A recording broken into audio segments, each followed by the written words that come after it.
Hey everyone, Tom Carl. Welcome to Politics in Perspective on I think what's a stormy weekend, is it not? Across the country. We have a lot to talk about today. My opening statement, Democrats gone wild. Yeah, you remember the other gone wild? Well, they're reaching it. We have, it's been a year since Trump foreign policy has changed dramatically. We're going to talk about that with Blaine Holt, especially on critical issues like whatever happened to Venezuela. Of course, Trump was in Davos and on and on. And then we're going to turn to Iran, get an update there. President Trump made a promise. Where is that going? Because this is super important. This is an event of a lifetime, and the Trump administration can't just let it go. So let's start with my opening statement. Democrats gone wild. I'm going to cover a few here. Newsom going to Davos. The Democrats charging into churches apparently now. Jack Smith the spy, and Chinese money goes to the CA Democrats. We'll finish and start with Newsom and the Democrats in both. So let's turn to our good friend Gavin Newsom going abroad to insult world leaders. Now, I want you to think about this. Gavin Newsom's running for president. He's going to declare in December. He went abroad to China way back when, remember, and he kissed up to the Chinese there. But then he goes to Davos to meet with world leaders, many of whom he had never seen or met before. It's a total who's who of world's leaders, for good or bad. I'm not a fan of the Davos crowd, but it's a big deal. And he shows up with knee pads to hand out to them. Now, I heard David Axelrod say this man is whip smart. He's not whip smart. He is. Someone should ask him what was the last history book he ever read. What does he really know?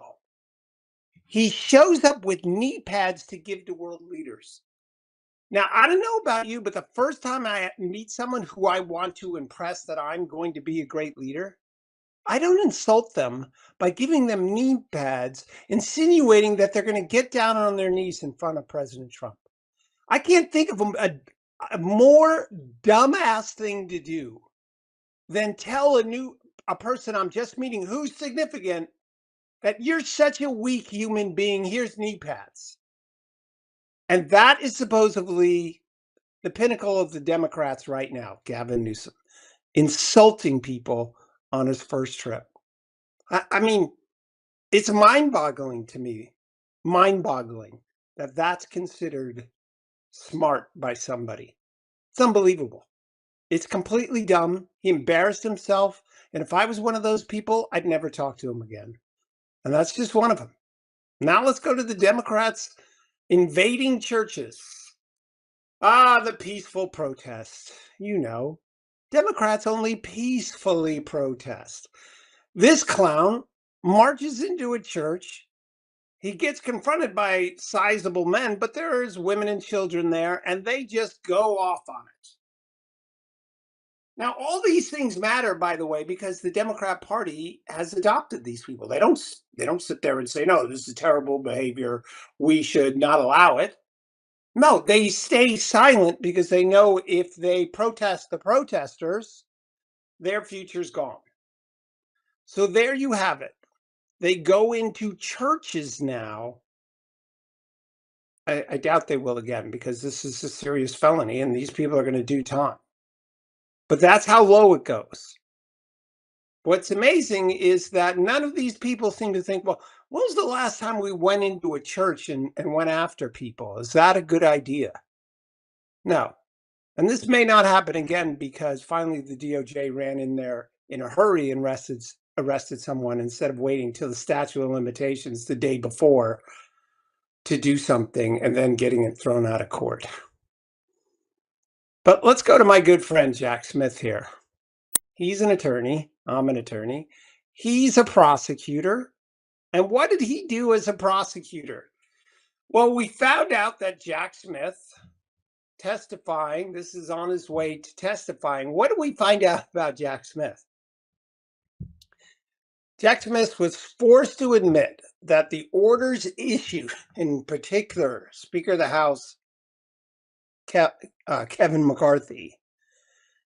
Jack Smith was forced to admit that the orders say that, in this case, the records related to Kevin McCarthy should not be disclosed, that they're doing this because Kevin McCarthy, the newly elected Speaker of the House, was a flight risk. And Jack Smith said he was not spying on the Speaker of the House. He was just getting records about him and who he was talking to. Now, I was an English major. Spying on someone is surreptitiously, or without really them knowing it, you're looking at them and what they're doing. We have spies that go about looking at others and reporting back what they find. So he says he wasn't spying. Well, he's just a damn liar. But that's not where it ends with him, because that was only 16 days or 12 days after Kevin became, I say Kevin, I know him, after he became Speaker. But he wasn't the only one. And then they searched back even before January 6th. That's not spying. What's his reason for looking into it? Of course, we know they were looking into almost 100 Republican groups, or blah, blah, blah, blah, blah, right? It wasn't some isolated thing. But what matters here about Democrats gone wild, because that's the opening statement here, is every one of the Democrats sucked up to Jack Smith, saying, especially Eric, I live in Maryland, but I'm running for governor in California, even though I'm required to live in California for 5 years. Swalwell said he did everything right. And that's Democrats gone wild.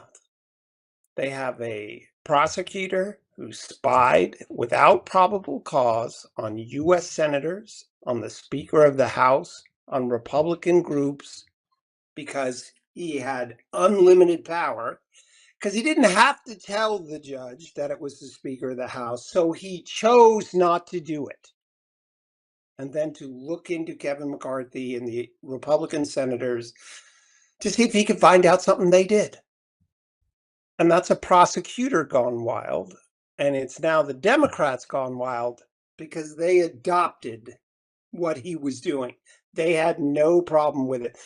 Indeed, Eric Swalwell said, you did everything right. As if Eric Swalwell even knows everything he did. Eric Swalwell has no way of knowing everything he did. But he said yesterday, you did everything right. Because that's where the Democrats are today. Spies. They spy on their own fellow Republicans in Congress.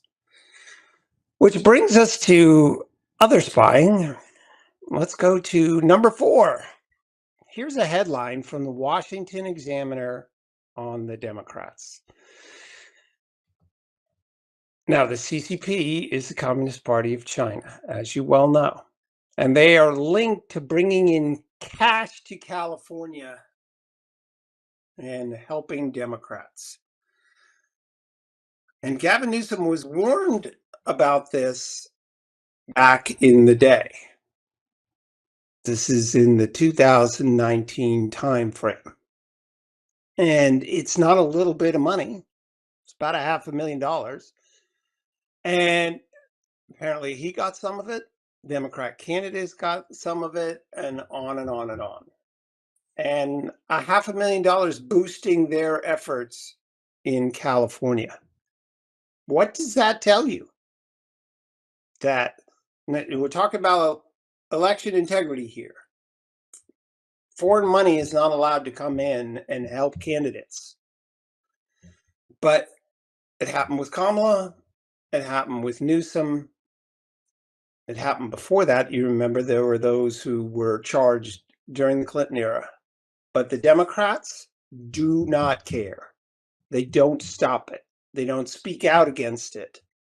They use the money and then throw up their hands afterwards. That's where the Democrats are today, at least the leading Democrats. They don't seek to stop this. Instead, they make wild claims like ICE. One of the squads said the ICE arrested a 5-year-old. Well, it turns out the 5-year-old was abandoned, and ICE took him, instead of leaving him there, they took him to the remainder of his family after he was abandoned by a father and illegal on the run. They reserve no lie, apparently. Now they lie about 5-year-old children, too, because that's Democrats, and they've gone wild. And Republicans need to come out and do what they started to do. ICE is coming out on a regular basis saying, here's the predator that we're arrested. This is who they're protecting. JD Vance came out and logically said, if separation of families is the new rule of law, then all parents are immune. They have to be more aggressive instead of letting the Democrats and the media get away with these lies. So that's my opening statement. Today we're going to talk to Brigadier General retired Blaine Holt about the foreign policy and the changes. We're going to talk about Iran and why that's important. I hope you'll catch me, and thanks to Ex American News for covering this, worldview2.com for covering it, AUNTV for covering it. Join me on Substack and Instagram, Facebook. I do a lot of stuff on Facebook, but I'm Tom Del Beccaro, and we're going to come right back with Brigadier General Blaine Holt talking about Davos, Greenland, and why this all matters to you. We'll be right back.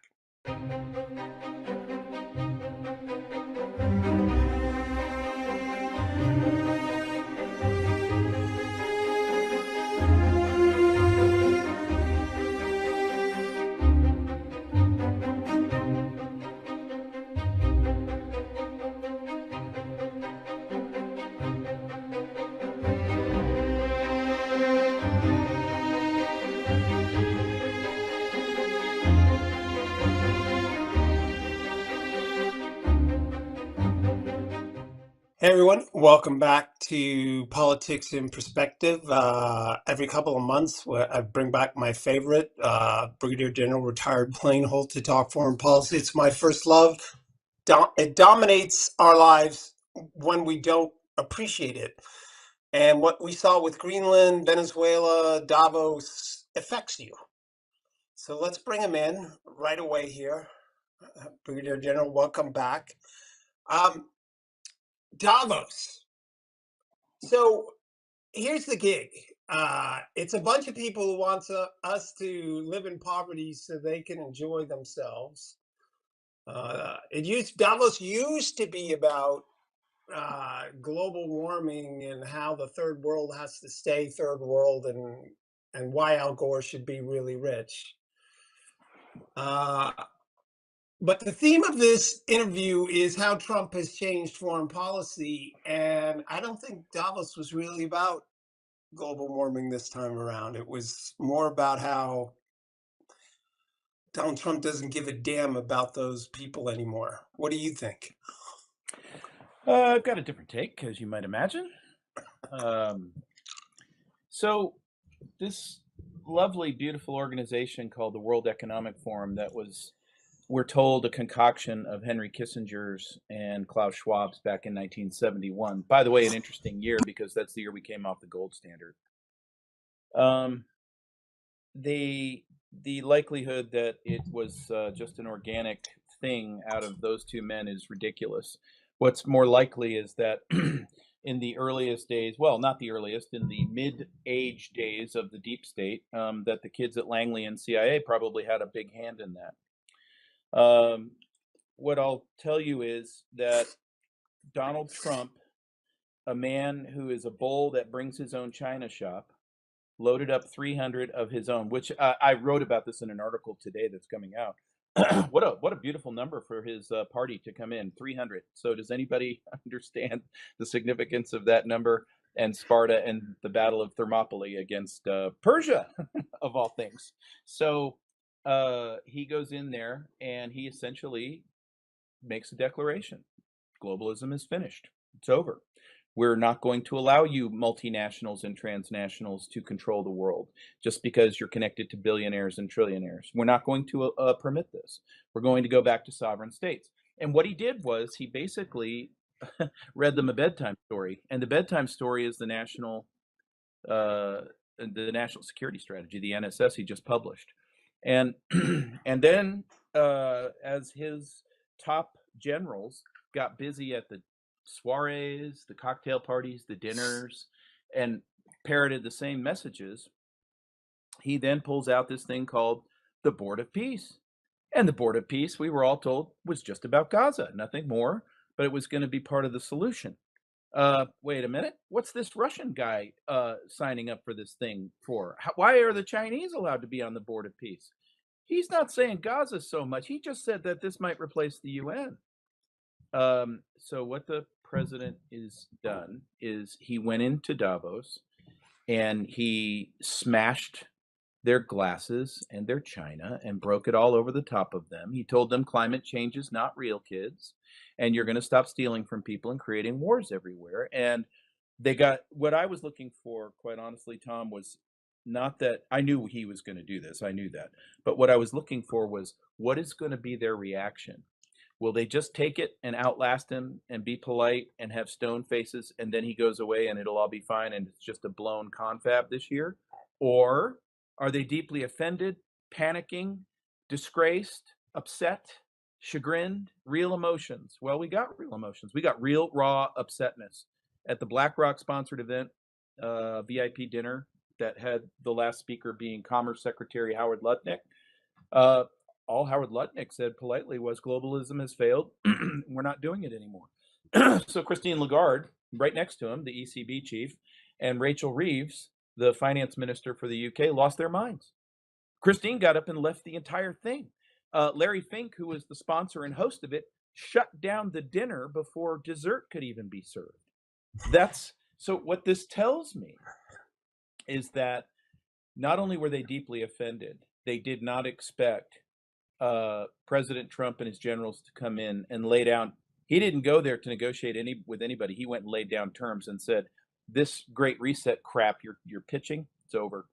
And yes, there is going to be a new world order. It's just not the one that you envisioned, and it's Well, going to pick up from here." I'm just glad he's out of there safely. why do you think why do you think we differently? I think he went over there and, and said, "Your party's over. Here we Yeah. are, and here's my new world order: Well, we're not thinking differently. I'm borders just telling and you the different freedom and channels I'm in. capitalism." Go Yeah, ahead. right. And sovereignty. Yeah. And we're going to remain sovereign. And this is how you know it's just so damn good is in the morning at Davos before he landed.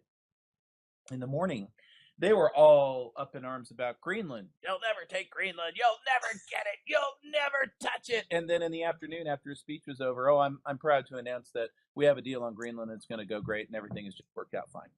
So they're look. These people have never looked stupider. They have, and none of them. You've heard me say this a million times. All they are is senior managers. Nobody there at the entire confab sits at the high table. The most senior manager in Davos for them was Larry Fink, and Mark Carney didn't even bother to come. He is also a very senior manager. So no, this is wonderful. This is just lovely. But now it's going to get real serious real quick because these people won't go quietly into the night. All right. Well, we've had President Trump 2.0 for a year, and his own China shop. I like that analogy. Tell us where we were under Biden and what life is like today. 1 year later, the world order. Yeah. So under Biden, Biden was basically giving away the United States in total. Biden was selling out the final vestiges of what were the American people with all of our taxes, all of the corruption, all of the everything, and the promise that the American people would be in full lockdown via digital ID, central bank digital currency, social credit scores, um, Biden was giving away the sovereignty because the only impediment to their nasty little dreams where they fly private jets and eat Chateaubriand and we eat crickets and live in little boxes, the only thing standing in the way of that around the world is the United States of America and the American people.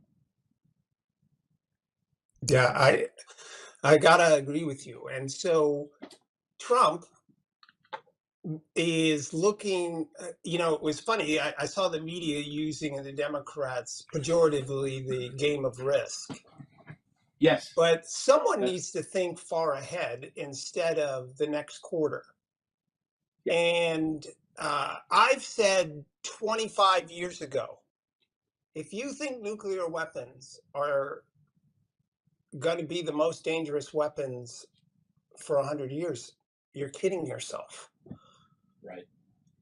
I mean, technology moves faster than we can imagine, right? Uh, Correct. we need something, and it's amazing how it's there for consumers, right?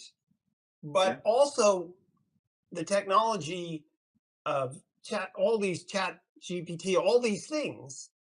But defense wise, as you know, because you're a big proponent of us waking up to the real world of warfare, right?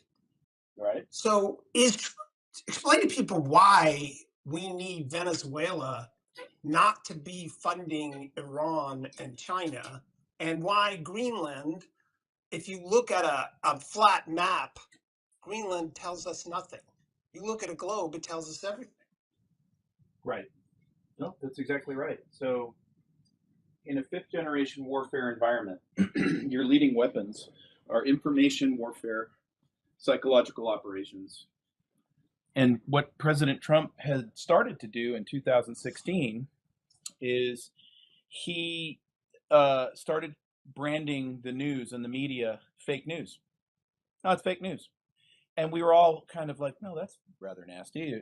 You're not making friends in the media, that's for sure. But that's at a more innocent time when we actually thought that the press was free and fair and had journalists in it and all of that. And certainly there's no spies or deep state people working here. Well, that's not true. It's all manipulated. And he has been showing us that for years. So he's been taking weapons out of their hands. And now we're in a place where desperation is starting.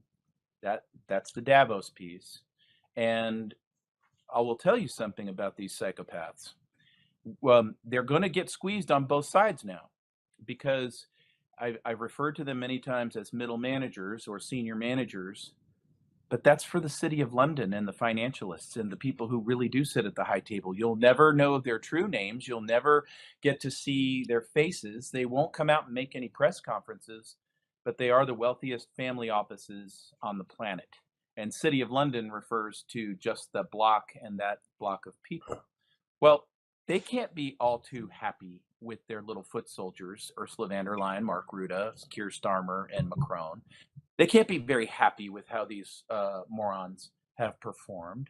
And so now the morons are caught in the middle. They got Trump taking them down on one side, proving how ineffective they are. And by the way, I do believe that Trump has pre-coordinated a lot of this with Beijing and Moscow. You can read the NSS for yourself.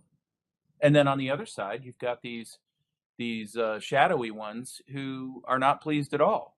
So, what do desperate people do without a brain when they're put into a corner?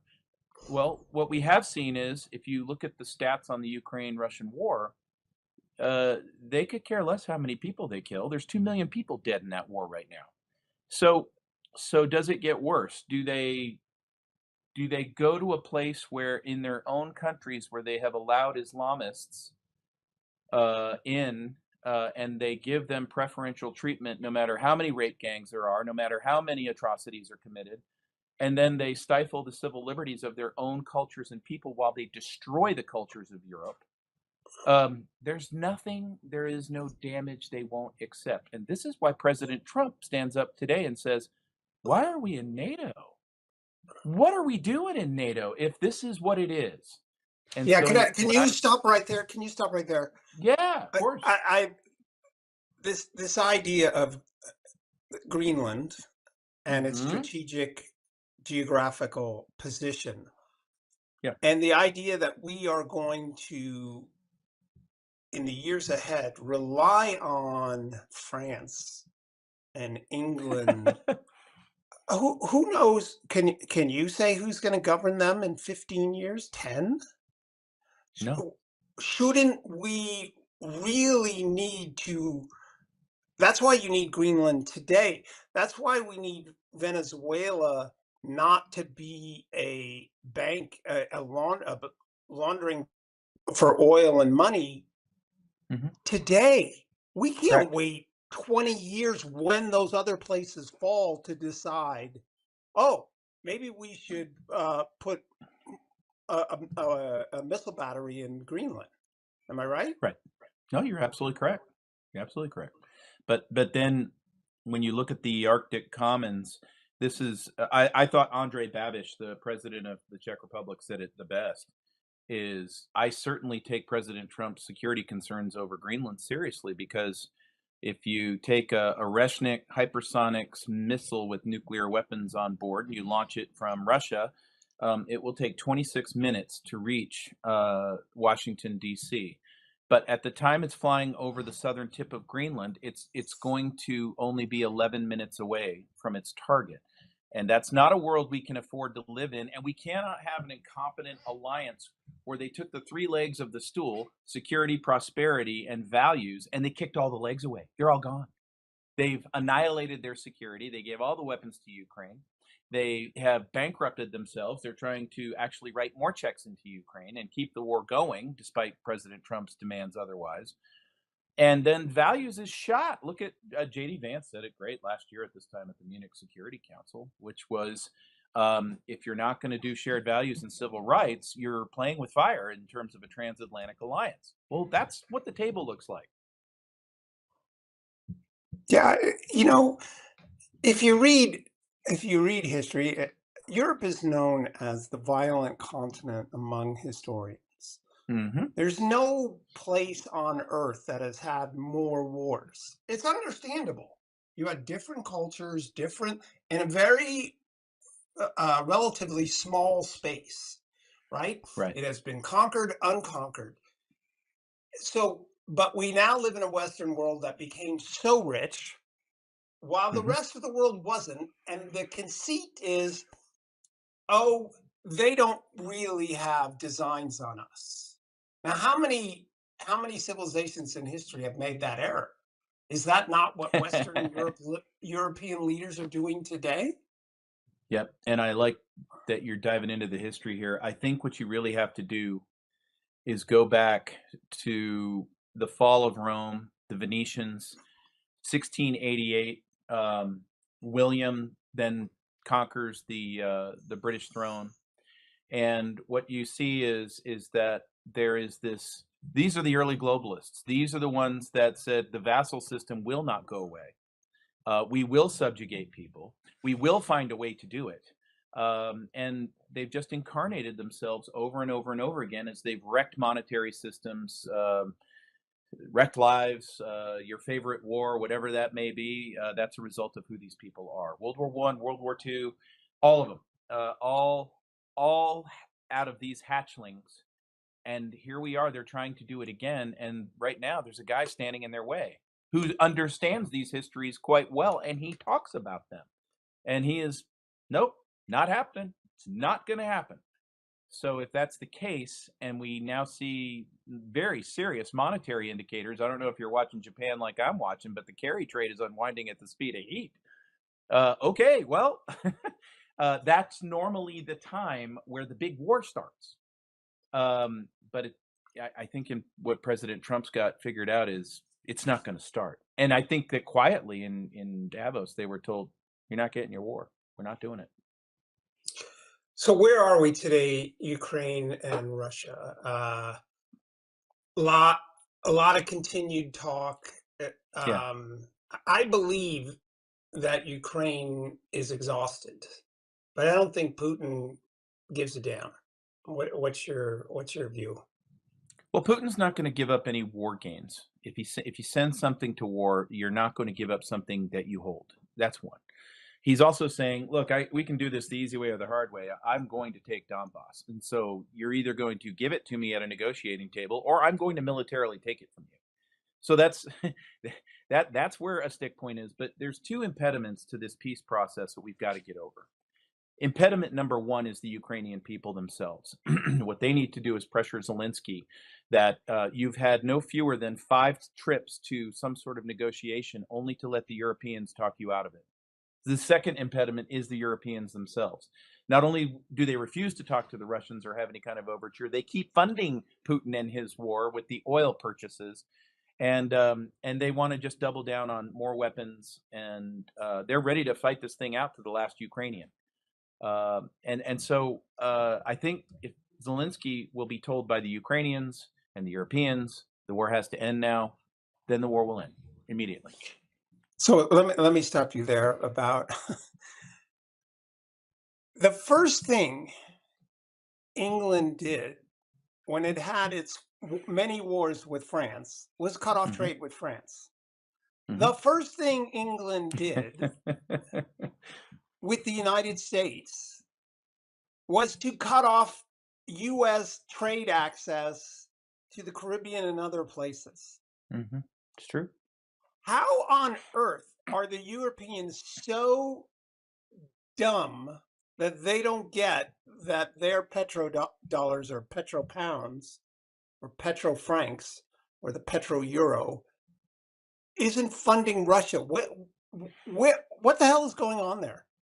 Well, you'll have to ask the question, is this incompetence or malevolence? What I would suggest to you is this is malevolence. They're being told what to do. None of these clowns has an original thought. They just wake up in the morning, look at their email, and they get a script card that they're going to play out. And the reason they're doing this is because not only is the war profitable with the grift and corruption that has surrounded this 4 years of carnage, but what they've been told, and Kaya Kallas, she's stupid. She really says the quiet part out loud many times. They're looking at 75 trillion in natural resources, and if they can fall Russia and balkanize it, then the financialists will take all that and they'll reinflate their dying monetary system. That's the plan. And when this current round of monetary system fails, they wanted to make a guy named Vladimir Putin the fall guy. You know, you read any McGraw Hill history book, and they'll tell you right away. Oh, yeah, Weimar Republic. Yeah, that was all the rise of the extremists in the Nazi Party and all of that. It's like, no, no, no, that's not what happened, kids. Nope, nope. It was the globalists. Sorry, you can read Conjuring Hitler. Great book. You should read it. But this is where we are, and our president has said we're not. No, we're not repeating this. We're not going to do it. Okay, but earlier in the show, you said something that is critical here. China China's like the Pittsburgh Steelers. They only have like 3 leaders over the last 40 years. The United States is like the New York Jets, who has a new head coach every other year. Will the Yeah, you like that analogy? it's a good one. I'll give it to you. Will what happens when Trump is gone? Does Rubio or other people, Vance, have the foresight and the mettle to push forward? Because the margin of errors are are almost non-existent now. I tell Right. people that Israel's in a war against technology, not Iran. And Yeah. they're like, well, what are you talking about? Well, every day goes by, the tiny 75-mile wide nation, it becomes easier to attack them. Hmm. And and we're facing that as well. But Right. does this last after 2028? This effort of Trump? Uh, it's unclear to be sure. However, we may not have Trump this time next year. If the Republicans hand over power to the Democrats will impeach him, and he will be convicted and gone by March. So then you would ask, well, is JD Vance going to pick this up the torch? No, he'll be a lame duck president, and I know this is going to sound horrible, but I think he'll be a willing participant in that. So now let's go to China real quick. China is a basket case, and the CCP has four factions that are at each other's throats. It's being reported right now that the top PLA general, Zhang Yuxia, may have been arrested over the weekend, last week, and his number two general, which would only leave one general, a non-warfighter, at the head of the military committee. So China, I believe, is working with President Trump. The elders of the party are working with President Trump, and they're trying to manage the exit of the CCP into something else, which means Taiwan, very stable and safe. China going to behave themselves in Trump world with monetary policy. You've noticed they're not exporting any more silver. Guess who that hurt? That hurt the globalists really bad. And so this is very interesting to watch. But I believe the NSS portends an arc world: America, Russia, China. We're not going to be best friends or allies. We're going to rub elbows all the time and have hostilities, but we're going to have zones of influence that we respect, and we'll cooperate where we can. But what we're not going to do is all three countries have the same common enemy in these globalists who are now being outed in Davos by our own president. All right, let's take a break here, and when we come back, let's talk about Iran for a couple of minutes. I appreciate your time, and we'll be right back with Politics in Perspective.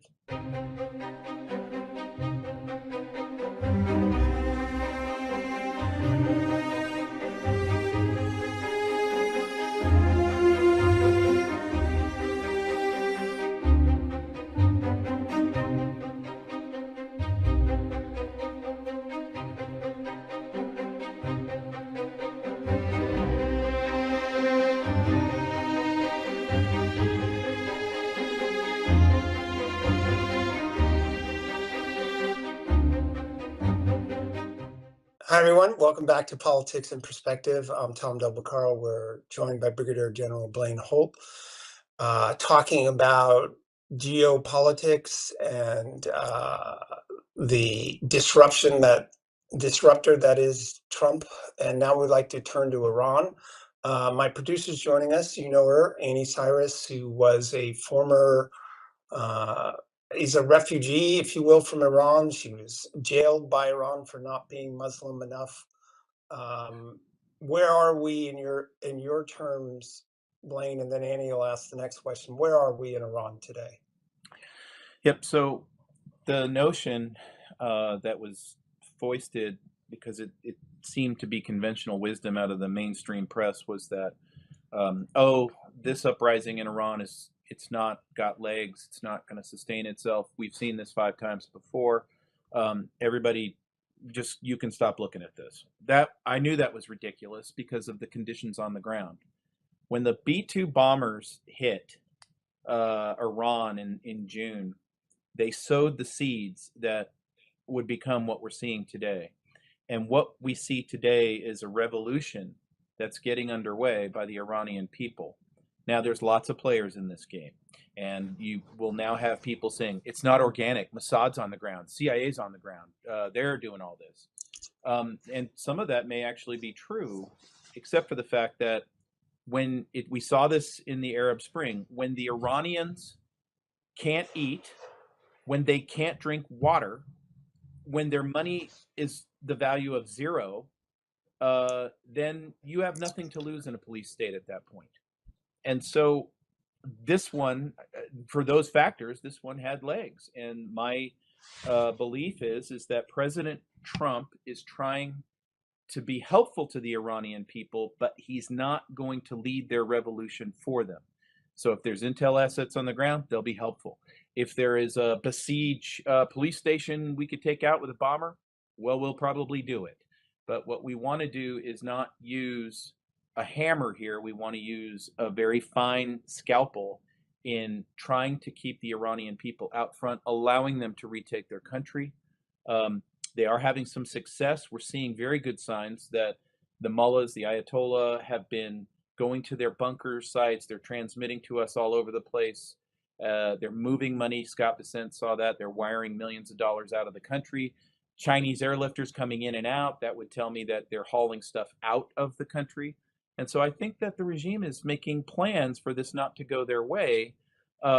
but I think the president was right to cock the gun, put it up against the head of the Ayatollah, and then watch the reactions. And I know, and I feel terrible for the Iranian people who are suffering such losses.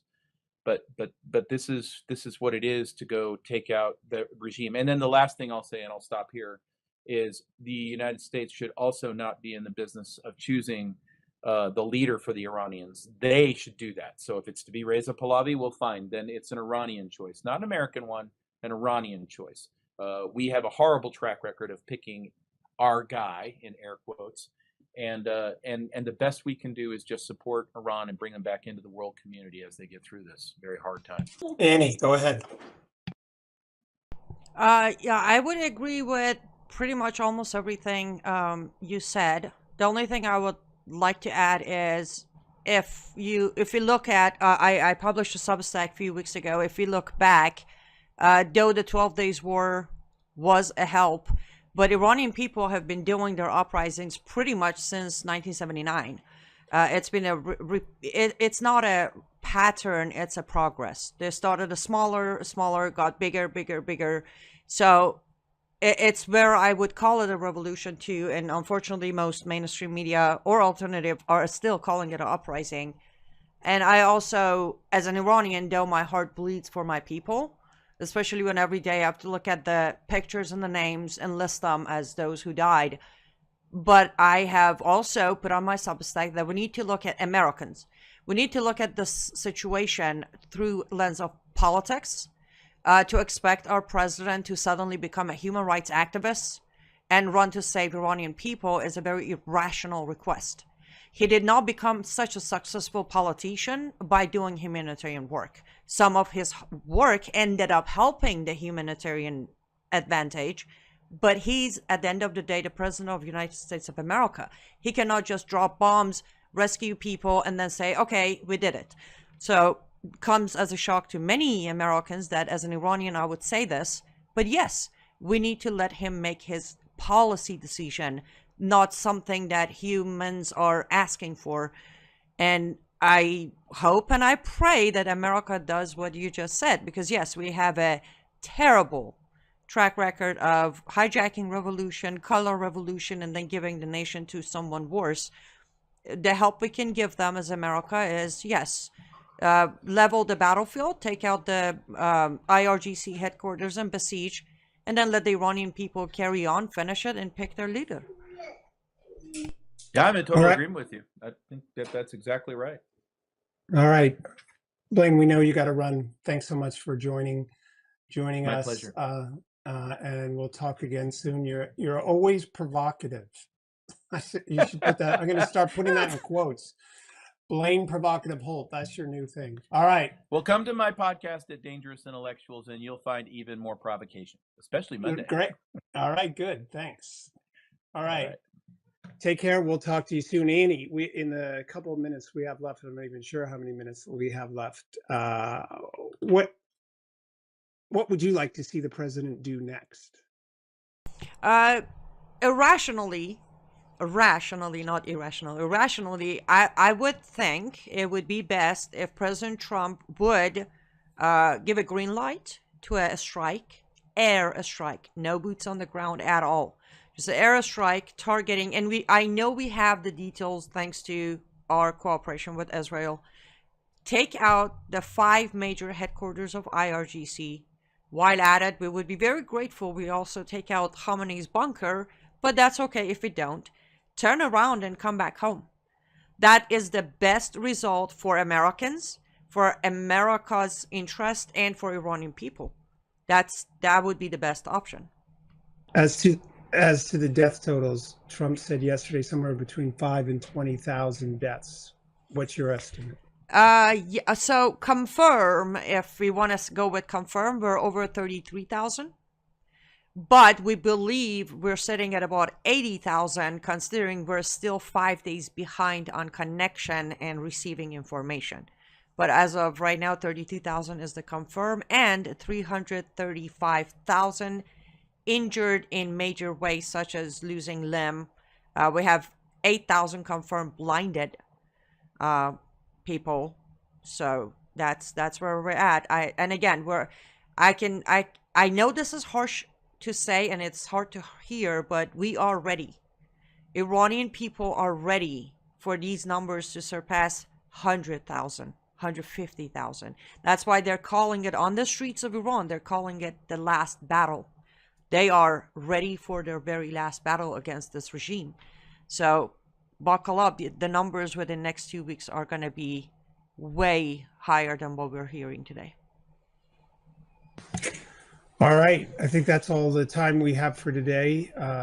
Thanks to Annie giving us updates on Iran. This is the biggest foreign policy, even though everything you heard from Blaine is dramatic.